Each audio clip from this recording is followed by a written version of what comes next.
Hello everyone and welcome back. In today's tutorial, I'll show you how to find suspicious network connections using TCPView on Windows.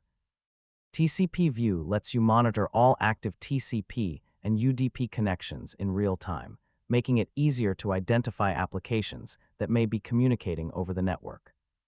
First, open TCPView and wait for the connection list to load. Review the process name column and look for applications you don't recognize or weren't expecting to see. Next, select a connection and check its remote address and connection state.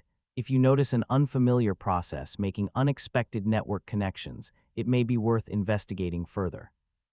You can also open the process properties to view additional information about the selected application and help determine whether it is legitimate.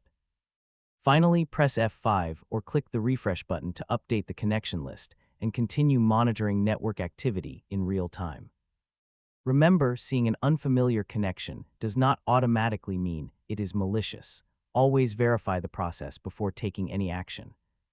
That's how you can identify potentially suspicious network connections with TCPView. Thanks for watching. If you found this tutorial helpful, please like this video, subscribe to the channel, and I'll see you in the next guide.